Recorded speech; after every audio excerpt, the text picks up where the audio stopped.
Everybody, I think we're gonna get started. So my name is Paul Knight. I'm VP Information Technology and CISO for a company called Turntide Technologies.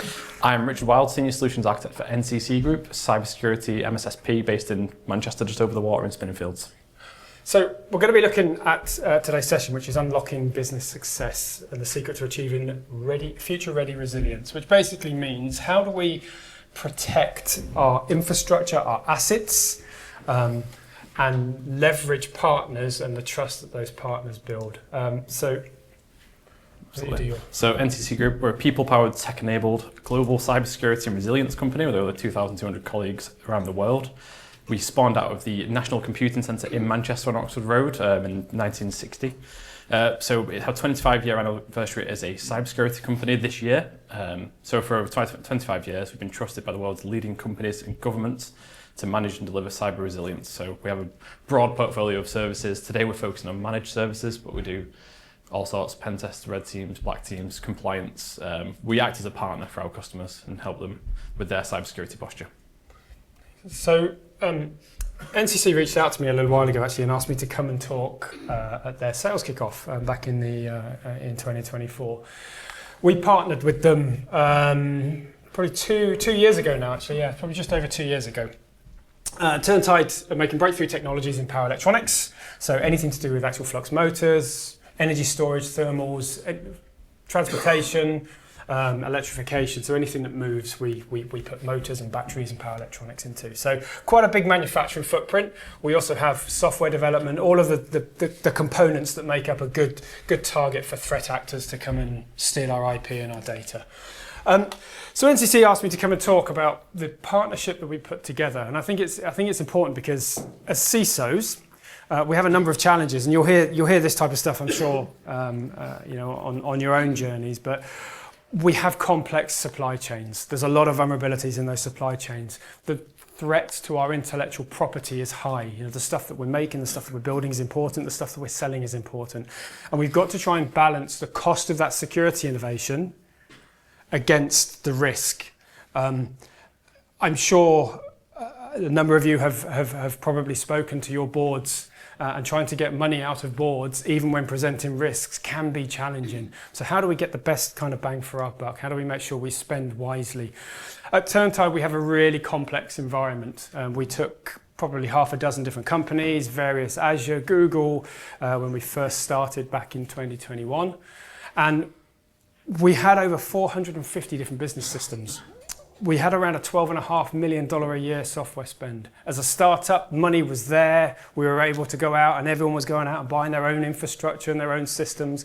And then we suddenly sort of stood up and said, well, actually, we need to bring this back together. How do we do that? So it was a very complex environment. Early on, we chose actually to invest in the Microsoft stack heavily. And I think that is a key decision in a lot of businesses, especially when you've got a lot of technical debt. You don't necessarily have that as an option. But we went down the Microsoft stack, so full Entra, Microsoft Defender, and really put all of our efforts into making sure that we had a really good Windows environment, and we were using all the parts. In startup, which is what we were back in 21, the things that used to keep me up at night, how do we protect our company from unknown threats on a decentralized IT system with a limited budget? We are a startup, forecasting the skills that we haven't yet defined because we've got so many different ones, when a single vulnerability could literally destroy the company before we even get started. So we go down the normal CISO route and we look at risk and we put all our risks down, and ultimately we were looking at how do we protect against the vulnerabilities and how do we make sure that we can detect any threats before they happen. So we approached NCC. That's where I come in. So we listened to Paul and his requirements and what his struggles and issues are as the CISO of Turntide. A big one for the risk profile, and it's quite a high risk as we'll come on to on the next slide for a company like Turntide, is you don't know what you can't see. So real-time monitoring, the thought of having a team in place to monitor your estate 24/7, 365, it's unfeasible for most businesses, most in the room. The budget just isn't there. You'd struggle to justify having FTEs to run a 24/7, 365 SOC. That's where MSSPs like NCC Group come to the picture. Integration with existing tools, Paul, as I mentioned just there, he is aligned heavily to the Microsoft stack. NCC have got expertise and partnerships with Microsoft, with Splunk and various vendors, such as CrowdStrike. But in this instance, it was the Microsoft stack, so already got E5 licensing. So we leaned into that and sought to get the most value out of that. So Defender for Endpoint, Defender for Cloud, Defender for Identity, all those different bits of the puzzle that can help protect Turntide while integrating with a SOC that's looking at that 24/7, 365. Number 3, reduce admin of overhead. So the thought of having a SIM, perhaps for those in the room, may be daunting if you've not got one in place. If you have turned one on in-house, it may be that you've been flooded with alerts. It's a common challenge. And all of a sudden you may think, right, we need some specialists that can look at that, be that in-house or externally. So we've come in, we set up Sentinel on behalf of Paul and team in Turntide, and we manage that for them. No technical debt, again, leaning into the Microsoft stack. This benefits Paul and team hugely in that they've leaned into Microsoft and E5. But we don't seek to come in and bring like legacy hardware and solutions in place and software. We look to utilize what's in place with our customers' environments, get the most out of that, get the most value, and provide a service on top of that with experts. Budget, number 5 is a big one. We were in budget. That's why Paul took our services, and that's why he's a live customer. But we seek to be dynamic, and we have different levels of services, especially with managed services that fit our customers' budgets. Not all customers have the requirement and can justify having a SOC, but it may be that they go for something like managed firewalls or network detection and response or vulnerability management from a partner like NCC, as opposed to being at the point where they feel a 24/7, 365 fully manned SOC is justified.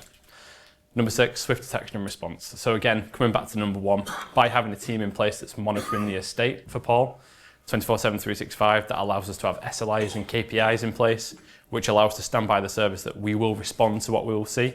We will do it with an SLA, and we will help work with you and the team to do everything we can to mitigate any risk, prevent any intrusion of a threat actor or other issue that may be exploited, and perform isolation where possible as well. So things like isolated endpoints on behalf of Paul and his team before he's even seen the issue. He might be asleep, it might be 2 o'clock in the morning, Sunday morning.